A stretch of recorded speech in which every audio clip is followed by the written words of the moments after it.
Саламатсыңарбы урматтуу окуучулар. Бүгүнкү сабагыбыздын темасы Кыргыз мамлекетинин негизделиши жана өнүгүшү.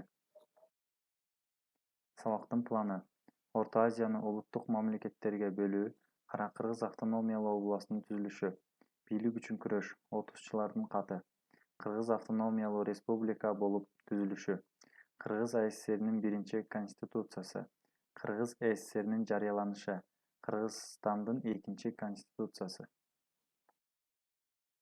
СССРдин түзүлүшү 1922 жылы 30 декабрда Социалисттик Советтер Союздарынын республикасы түзүлгөн. Ага 4 республика кирген: РСФСР, Закавказье, Украина жана Белоруссия. Орто Азияны улуттук мамлекеттерге бөлүү 1924 жылы 14 октябрда Орто Азия элдерин улуттук мамлекеттерге бөлүү жөнүндө токтом кабыл алынган. Анын натыйжасында Түркмөн Социалисттик Советтер Республикасы, Өзбек Социалисттер Советтик Республикасы, Казак Автономиялуу Советтер Социалисттик Республикасы түзүлгөн. Ошондой эле Каракалпак автономиялуу областы, Кыргыз автономиялуу областы, ошондой эле Тажик автономиялуу областтары түзүлгөн. 1924 жылы Кара Кыргыз автономиялуу областы түзүлгөн. Кара Кыргыз автономиялуу областына мурдагы Түркстан АССРнин Жети Суу областынан Каракол, Нарын, Бишкек, Ош уездери, Анжиан уездинен 10 болуштук, Намангандан 10 болуштук, Кокондон 2 болуштук, ошондой эле Олый Атадан 4 болуштук кирген.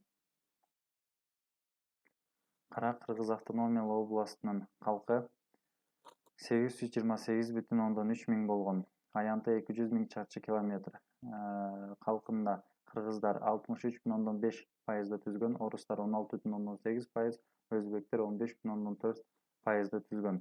Областта 6 шаар, 321 кыштак, 5 хутор болгон.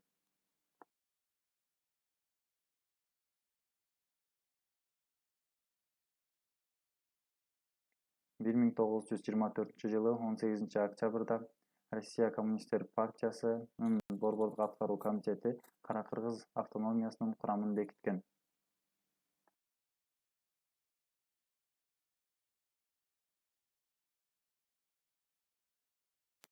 1925 жылы 27-30 мартта Бишкекте автономиялуу областтын уюштуруу съезди өткөн.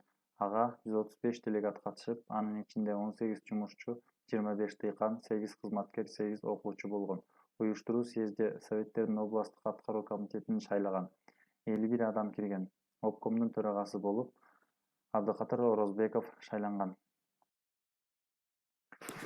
Отузчулардын каты 1925 жылы июнда Кыргызстандын Советтик 30 кызматкери Россиялык Коммунисттер партиясынын Борбордук комитетине жана Орто Азиялык бюрого кат жазышып, анда партиянын Кыргыз обкомунун иш стилин жана ыкмаларын, адистерди тандоо саясатын сынга алышкан. Ал 30 каты деген ат менен белгилүү.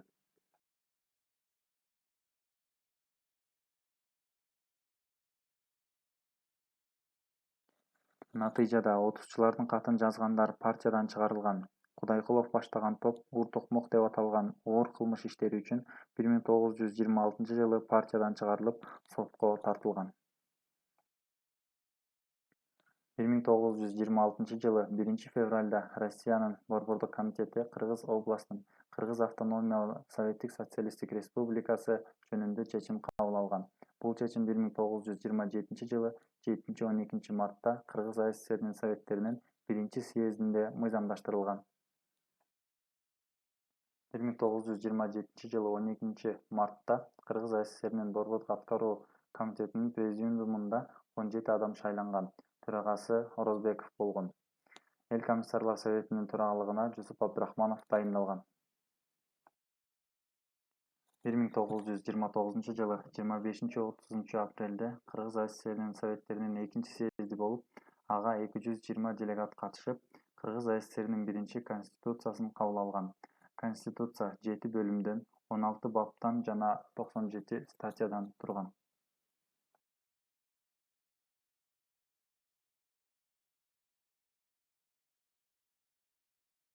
1935 жылы 5 декабрда СССРдин Советтеринин 8-съездинде өлкөнүн экинчи конституциясын кабыл алган жана Кыргыз АССРи Кыргыз СССРине айланган.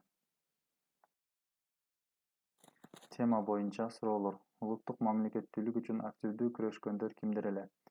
Кара Кыргыз автономиялуу областынын түзүлүшүнүн тарыхый мааниси кандай? Саясий бийлик үчүн күрөш эмне үчүн курчуган? Отузчулардын катына жана алардын аракетине мүнөздөмө бергиле. Кыргыз АССРи кандайча түзүлгөн? Кыргызстандын биринчи конституциясы жөнүндө айтып бергиле. Кыргыз СССРинин түзүлүшүнүн мааниси кандай болгон?